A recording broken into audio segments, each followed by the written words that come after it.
মাইলস্টোনের বিমান দুর্ঘটনায় কতগুলি অবুঝ প্রাণ ঝরে গেল। এর দায়ভার কে নেবে? আসলে দোষ আমাদের। আমরা আমাদের ক্ষমতা অযোগ্য ব্যক্তিকে দিয়ে দিচ্ছি, যোগ্যতার বিচার করতেছি না। এই যে এতগুলো শিশু প্রাণ ঝরে গেল, এর দায়ভার কে নেবে? কেউ কি এর সমাধান দিতে পারবে? এই তো কদিন আগে ক্ষমতার জোরে একজনের বুকে পাথর মেরে হত্যা করা হলো। তার কি কোনো সমাধান বের হয়েছে? আপনারা কি কেউ তার সমাধান দিয়েছেন? আমরা আমাদের সমাজটাকে এত নিচে নামিয়ে ফেলেছি যা বলার বাইরে। এদিকে এক শিশু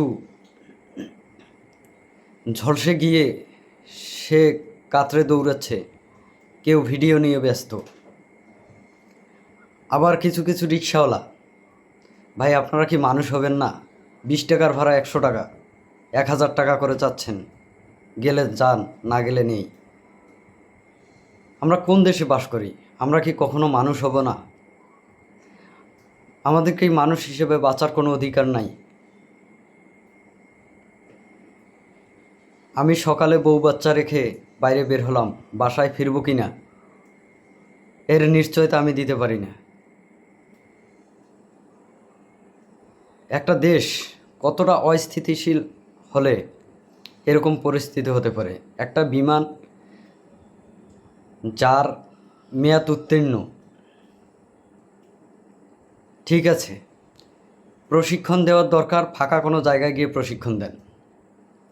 তাই বলে ঢাকা শহরের মতো এরকম জনবহুল জায়গায় দুর্নীতি কত নিচে নেমে গেছে। আমরা কত নিচে নেমেছি। মানুষের জীবন কি এত সহজ? এই প্রাণের দায়ভারগুলো কি আপনারা কেউ নিতে পারবেন? আবার কেউ কেউ এখানে রাজনৈতিক ফায়দা লুটতেছে।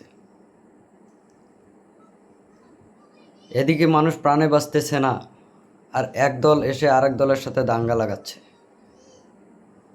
ভাই আমরা মানুষ হব কবে? আল্লাহ তাআলা যেন সকল পরিবারকে ধৈর্য ধারণ করার ক্ষমতা দান করে। আমরা যারা যেভাবে পারি সহযোগিতার হাত বাড়িয়ে দেই। আমরা হয়তো এর ক্ষতিপূরণ দিতে পারবো না, কিন্তু ভবিষ্যতে যাতে এরকম দুর্ঘটনা না ঘটে, এরকম দুর্ঘটনার পুনরাবৃত্তি না ঘটে, এ বিষয়ে আমাদের আরও সচেতন হতে হবে।